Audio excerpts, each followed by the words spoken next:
함께 보실 하나님 말씀은 구약성경 사무엘하 22장입니다. 오늘 2월 22일 사무엘하 22장을 읽는다는데 22장도 1절부터 51절까지 길게 되어 있어서 다 알지는 않고요. 1절부터 20절까지만 봉독하겠습니다. 구약성경 사무엘하 22장 1절부터 20절까지 말씀, 구약성경 501쪽 전후를 보시면 되겠습니다. 함께 봉독합니다. 여호와께서 다윗을 모든 원수의 손과 사울의 손에서 구원하신 그 날에 다윗이 이 노래의 말씀으로 여호와께 아뢰어 이르되, 여호와는 나의 반석이시요 나의 요새시요 나를 위하여 나를 건지시는 자시요 내가 피할 나의 반석의 하나님이시요 나의 방패시요 나의 구원의 뿌리시요 나의 높은 망대시요 그에게 피할 나의 피난처시요 나의 구원자시라. 나를 폭력에서 구원하셨도다. 내가 찬송 받으실 여호와께 아뢰리니 내 원수들에게서 구원을 받으리로다.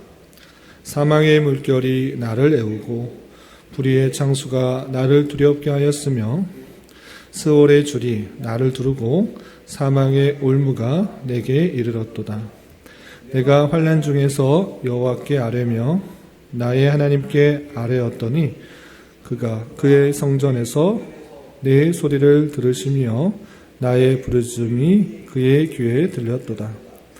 이에 땅이 진동하고 떨며 하늘의 기초가 요동하고 흔들렸으니 그의 진노로 말미암음이로다.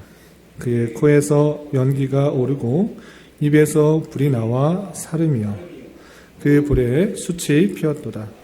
그가 또 하늘을 두리우고 강림하시니 그의 발 아래는 어두캄캄하였도다. 구름을 타고 나르시며 바람 날개 위에 나타나셨도다. 그가 흑암 곧 모인 물과 공중의 빽빽한 구름으로 둘린 장막을 삼으시며 그 앞에 있는 광채로 말미암아 숯불이 피었도다. 여호와께서 하늘에서 우레소리를 내시며 지존하신 자가 음성을 내시며 화살을 날려 그들을 흩으시며 번개로 무찌르셨도다.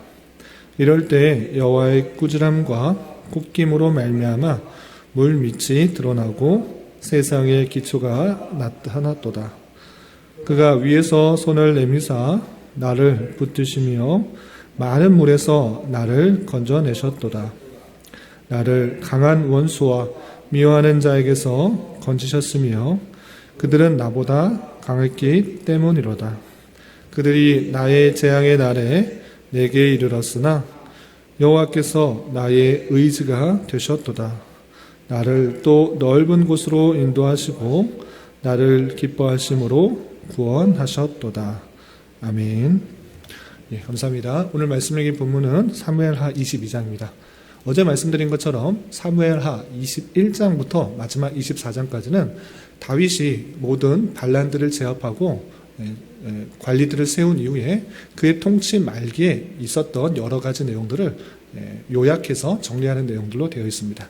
그래서 21장은 어제 살펴본 것과 같이 사울의 죄로 말미암아 3년 동안 기근이 든 것을 생각하여서 사울이 지었던 죄, 공적인 죄를 회개하는, 하나님 앞에 용서를 구하는 그 장면이 나왔고, 그리고 그 뒤에서는 다윗 군대와 블레셋과의 전투에서 다윗이 노쇠하였기 때문에 그 전쟁에서 잘 싸우지 못했지만 다윗과 함께한 여러 용사들로 인하여서 블레셋의 거인족의 그 전쟁과에서 큰 승리를 거둔 그 모습을 살펴볼 수 있었습니다.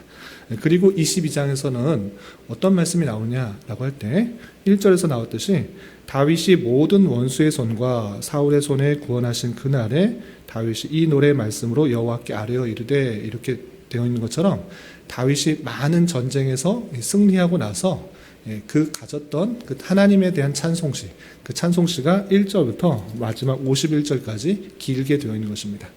그런데 이 찬송시는 여기만 있는 것이 아니라 시편에도 그대로 담겨 있는 것을 볼 수 있습니다. 여기 한번 찾아보도록 하겠습니다. 여러분들 시편 18편을 찾아보시면 이 시의 고백이 그대로 똑같이 시편에 담겨 있는 것을 볼 수 있습니다. 시편 18편을 보시면 표제를 보시면 여호와의 종 다윗의 시로 되어 있고 인도자를 따라 부르는 노래라고 어떻게 부르는지 소개됐고 누가 지었는지 소개된 이후에 상황을 이렇게 설명하고 있습니다. 여호와께서 다윗을 그 모든 원수들의 손에서와 사울의 손에서 건져주신 날에 다윗이 이 노래로 말로 여호와께 아뢰어 이르되 라고 하면서 우리가 지금 방금 읽었던 사무엘하 22장 1절과 그 도입, 표제가 같은 것을 볼 수 있습니다. 표제만 같은 것이 아니고 실제 그 고백하는 찬송시도 똑같습니다. 사무엘하 22장 2절 보면 여호와는 나의 반석이시오 요새시오 나를 위하여 건지시는 자시오 이렇게 시작하는데 시편을 넘겨서 보시면 시편 18편 1절에 보면 나의 힘이신 여호와여 내가 주를 사랑하나이다. 여호와는 나의 반석이시오 나의 요새시오 건지시는 이시오 나의 하나님이시오 내가 그 안에 피할 나의 바위시오 방패시오 구원의 뿌리시오 나의 산성이시로다 라고 하면서 그 내용이 핵심적인 단어들은 약간씩 다른 번역들이 다르게 표현된 것들이 있지만 그 내용을 쭉 보시면 하나하나 비교해 보시면 거의 같은 것을 알 수 있습니다. 그래서 다윗의 승전과 다윗이 모든 환난과 어려움에서 이겨나고 하나님을 찬송하는 시가 사무엘하 22장에도 담겨 있고 시편은 다시 그 시가 다시 모여서 묶여서 시편에도 담겨 있다 이렇게 염두에 두시고 살펴보면 되겠습니다. 그렇다면 다윗이 그런 환난과 어려움 그런 모든 어려움들을 이겨나고 하나님 앞에 어떤 것을 고백하는가 어떻게 찬송했는가 그 내용을 좀 살펴보도록 하겠습니다. 1절부터 51절까지 길게 되어 있어서 모든 구절들을 다 살펴보기는 어렵고 핵심적인 내용들로 한번 좀 살펴보도록 하겠습니다. 우선 다윗은 그 앞부분에 자신이 고백한 하나님이 이런 하나님이다 라고 비유를 해서 이렇게 설명하고 있는 것입니다.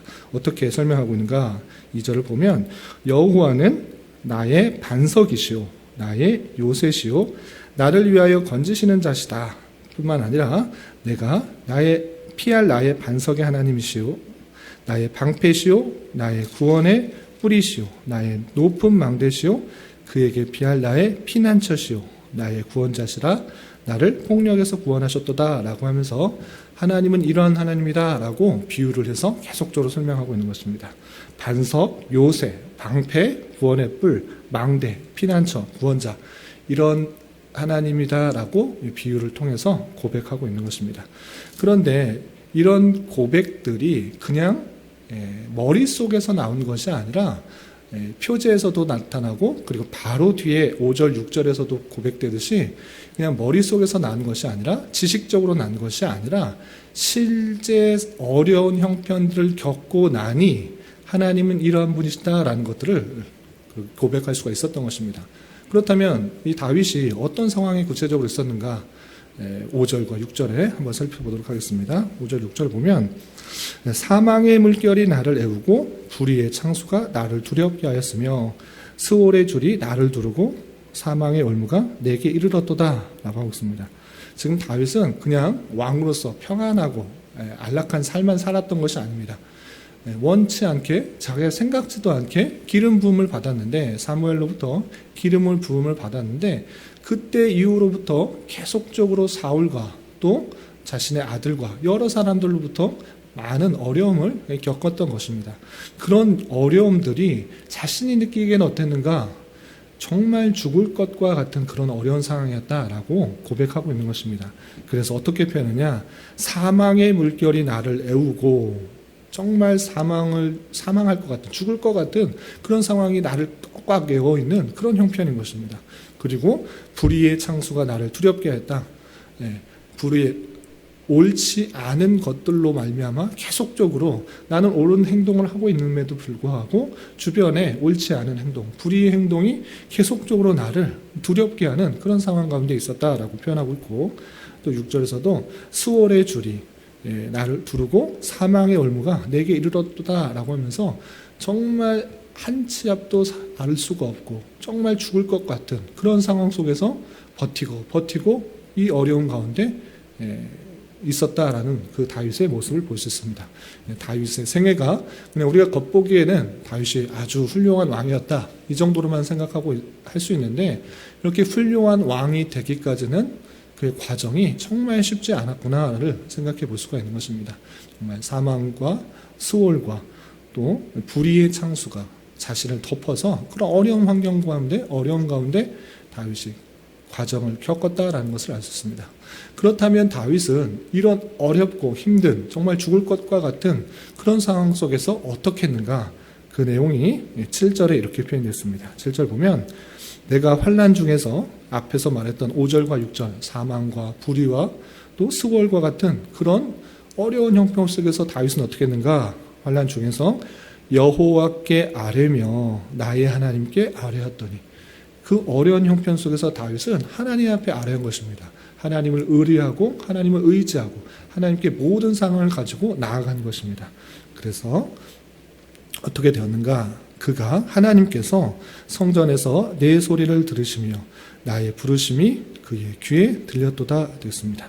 그래서 성전에서 내 소리를 들으셨다라는 것은 하나님의 임재의 표현이며 그 성전에 계속적으로 예표하고 있는 예수 그리스도 구원자를 뜻하는 것입니다. 구원자를 통하여서 하나님의 임재, 하나님의 생각들 있는 그 성전에서 하나님께서 그 간구를 들으셨고 또 그 귀에 들으셨다라는 것입니다. 그 어려운 상황에서 다윗은 하나님께 기도했을 때 하나님께서 임재의 상징이셨던 그 성전에서 그 모든 것들을 들으셨다 이렇게 표현하고 있는 것입니다. 그 들으셔서 어떻게 했느냐? 실제적으로 그 모든 기도를 들으심으로 말미암아 놀라운 방법으로 내가 생각지도 못하고 내가 기대하지 않았던 그런 모든 방법들로 하나님의 역사와 통치가 강력하게 일어났다라는 것들을 8절부터 18절까지 17절까지 표현하고 있는 것입니다. 몇 구절만 좀 살펴보면 8절 보면 이에 땅이 진동하고 떨며 하늘의 기초가 요동하고 흔들렸으니 그의 진노로 말미암음이로다. 땅이 진동하고 떨며 하늘의 기초가 요동하고 흔들렸다. 마치 천지 창조하실 때 하나님의 놀라운 통치의 역사가 일어나는 것 같이 하나님의 역사가 일어났다라고 표현하고 있는 것입니다. 계속해서 9절 보면 그의 코에서 연기가 오르고 입에서 불이 나와 사름이여 그 불에 숯이 피어돋다 이런 표현도 있고요. 또 건너뛰어서 11절을 보면 그룹을 타고 나르시며 바람 날개 위에 나타나셨도다. 12절 그가 흑암 곧 모인물과 공중에 빽빽한 구름으로 둘린 장막을 삼으시며 그 앞에 있는 광채로 말미암아 숯불이 피었도다. 14절에 보면 여호와께서 하늘에서 우레소리를 내시며 지존자가 음성을 내시며 화살을 날려 그들을 흩으시며 번개로 무찌르셨도다 라고 하면서 우레소리, 번개, 광채 이런 하나님의 놀라운 역사로 말미암아 하나님께서 크고 위험스러운 일들을 나타나셨다 이렇게 표현하고 있는 것입니다. 그렇게 하나님께서 강력한 그 방법으로 어떻게 하셨는가? 다시 요약적으로 18절을 보면 나를 강한 원수와 미워하는 자에게서 건지셨으며 이렇게 되어 있습니다. 그런 하나님의 놀라운 역사로 말미암아 그 불의에서 건져내시는 강한 원수, 미워하는 자 그로부터 구원하셨다라는 사실들을 살펴볼 수가 있는 것입니다. 이렇게 다윗은 어렵고 힘든 상황 속에서 하나님을 의지함으로 말미암아 하나님께 의뢰함으로 말미암아 하나님께서 역사하시는 손길들을 보았고 그렇게 경험함으로 말미암아 앞에서 살펴보았던 2절과 3절, 4절 계속해서 나왔던 하나님은 나의 반석이시다, 요새시다, 나를 건지시는 자시다, 피할 나의 반석이시다, 황폐이시다, 구원의 뿌리시다, 피난처시다, 구원자시다 이렇게 정말 실제적인 고백을 하고 있는 것을 볼 수 있습니다. 이 말씀을 통해서 우리가 하나님을 정말 어떻게 고백하고 있는지를 되돌아봐야 될 것입니다. 그냥 성경 공부를 통해서 그냥 지식적인, 교리적인 지식을 통해서 하나님의 속성들이나 하나님의 성품들을 단순히 지식적으로 아는 것에 그치는 것이 아니라 정말 하나님이 어떤 분이신지를 체험하기 위해서는 다윗과 같은 모습이 뒤따라오게 된다는 사실들을 잊지 말아야 될 것입니다. 그렇기 때문에 비록 내가 원치 않는 어려움, 환난 그런 것이 있을 때 불의한 모습 가운데 억울함을 당했을 때 왜 나에게 이런 일이 있는가? 하나님이 계시다고 하면 어떻게 이런 일이 일어날 수 있는가라고 원망과 불평을 하는 데서 그치는 것이 아니라 그런 상황 속에서 더욱더 다윗과 같이 하나님을 의뢰하며 하나님을 의지하며 하나님께 간구하고 매달릴 때에 하나님께서 놀라운 방편으로 역사하시는 것들을 보게 되어야 되는 것입니다. 그러므로 말미암아 하나님께서 어떠한 분이신지를 깨닫게 하시고 정말 세상에 어떠한 것도 의지할 것이 없고 내가 믿었던 사람 그조차도 배신하고 오히려 나를 공격하고 핍박하고 나를 배반할 수 있는 사람들인 줄 알아 그것을 의지하는 것이 아니라 세상을 의지하는 것이 아니라 오직 하나님만 의지하며 하나님께서 베푸신 은혜 가운데 주변의 사람들에게 사랑을 베풀고 의를 베풀고 하나님의 뜻을 전하는 자로서의 모습이 드러나야 되는 것입니다. 그것을 깨닫도록 하나님께서는 그런 어려운 형편도 주신다. 이 사실들을 알아야 될 것입니다. 하나님의 놀라운 계획 가운데서는 인생들에게 하나님의 택하신 백성들에게 하나님이 어떤 분이신지를 깨닫도록 하시는 놀라운 사람들이 다 알 수 없는 그런 모든 방편과 섭리를 통해서 이끄시는 놀라운 섭리가 있는 줄 알아 우리는 인생의 목표를 어떻게 두어야 되는가 하나님이 어떤 분이신가 다윗과 같이 정말 나의 요새시고 피할 바위시고 반석이시고 이렇게 고백할 수 있는가 그렇게 고백될 수 있는 삶이 되어야 되는 것입니다. 이 세상에 살아가면서 더 많은 부를 얻고 더 많은 명예를 얻고 더 많은 것을 가져서 하나님께 영광을 돌린다? 하나님께서 그런 것이 부족하신 분이십니까? 그런 것을 가져야 하나님께 드려야지만 하나님께 영광이 채워지는 것입니까? 그런 것이 전혀 아닌 것입니다. 하나님 부족하신 것이 없는 것입니다.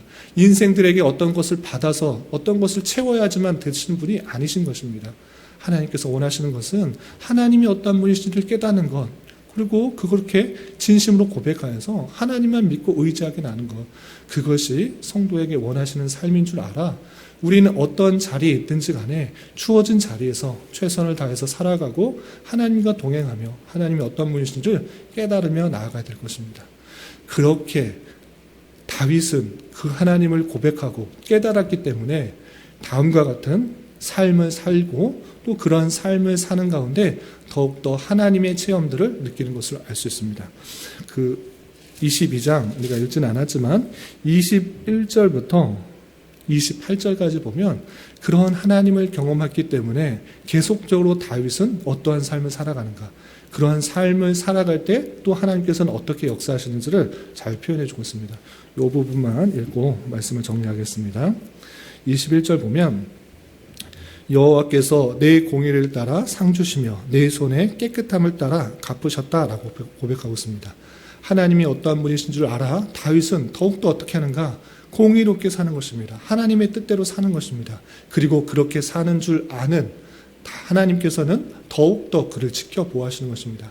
하나님의 택하신 백성들 모두 그냥 악하게 살아도 제멋대로 살아도 불의하게 살아도 죄짓고 살아도 하나님께서는 피할 바위가 되시고 또 높은 방대가 되시고 또 반석이 되시고 방패가 되신다? 이렇게 향하지 않습니다.